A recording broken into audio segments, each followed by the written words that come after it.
Hello বন্ধুরা, welcome to football নতুন ভিডিওতে সবাইকে স্বাগত। তো এই ভিডিওতে একটা খুব গুরুত্বপূর্ণ আপডেট তোমাদের সঙ্গে শেয়ার করবো। তো আজকে সারাদিন কোনো ভিডিও দিতে পারিনি।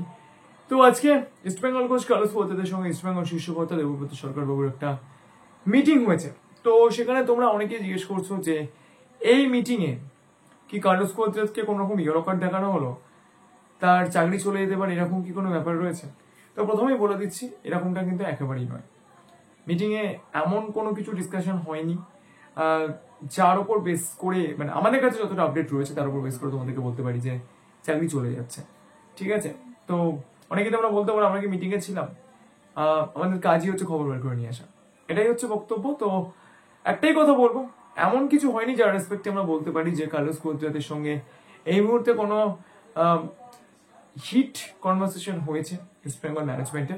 তবে হ্যাঁ, দলে বেশ কিছু ইনক্লুশনের দরকার রয়েছে, পরিবর্তনের থেকেও বলা যায় বেশ কয়েকটা ইনক্লুশনের দরকার রয়েছে। তো সেই ইনক্লুশনের ম্যাটারগুলো নিয়ে ইস্ট বেঙ্গল কোচ কার্লোস কোয়াদ্রাদের সঙ্গে শীর্ষকর্তা দেবব্রত সরকারবাবু একটা ডিসকাশন করেছেন। কয়েকটা পজিশনে তিনি প্লেয়ার চেয়েছেন। তিনি বলেছেন যে একটা দুটো পজিশনে প্লেয়ার না থাকার জন্য তার যে পুরো প্ল্যানিং, সেই প্ল্যানিং এ একটু সমস্যা হচ্ছে। তার কারণ হোল টিম সাফার করছে, তার পুরো যে ফরমেশন, তার যে ট্যাকটিক্স, সেটা সাফার করছে কয়েকটা পজিশনে প্লেয়ার না থাকার জন্য।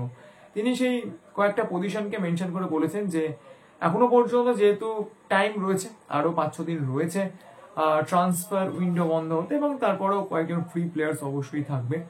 তো সেই পজিশনগুলোতে তিনি প্লেয়ার্স চেয়েছেন এবং তিনি বলেছেন যে যদি ক্লাব সেই পজিশনগুলোতে তাকে প্লেয়ার্স ম্যানেজ করে দিতে পারে তাহলে অবশ্যই টিমের পারফরমেন্স ভালো হবে। এবং ইস্ট বেঙ্গল ম্যানেজমেন্টও কিন্তু কোচের ওপর ভরসা রাখছে। এই মুহূর্তে কোচকে ছেড়ে দেওয়া হবে এইরকম কোনো পসিবিলিটি কিন্তু নেই। আমি জানি না কে কি বলবে, তবে এরকম কোনো পসিবিলিটি আপাতত নেই যে কার্লোস কোয়াদ্রাদের সঙ্গে কোনো রকম হিট আপ কনভারসেশন হয়েছে। অ্যাটলিস্ট আমার কাছে এরকম কোনো আপডেট নেই। এবং আমি তোমাদেরকে বলতে পারি যে কোচকে ছেড়ে দেওয়ার মতো কোনো রকম পসিবিলিটি আপাতত তৈরি হয়নি। পরবর্তীকালে হতেই পারে, পরবর্তীকালে ময়দানে তো কোনো কিছুই স্ট্যাটিক নয়, anything May change, but as of today there was nothing happened with Carlos Cuadrat. So Carlos Cuadrat will stay as a head coach of East Bengal FC in coming days, but obviously he needs some players in some specific positions. So East Bengal management will try to rectify those positions and try to get as much as possible better players on that set position, যেগুলো Carlos Cuadrat বলছেন। তো সেই সব পজিশনসে যদি east Bengal এই transfer উইন্ডোটাকে কাজে লাগিয়ে যদি প্লেয়ার্স নিয়ে আসতে পারে, আশা করবো ইস্ট বেঙ্গলের পারফরমেন্স উন্নতি হবে।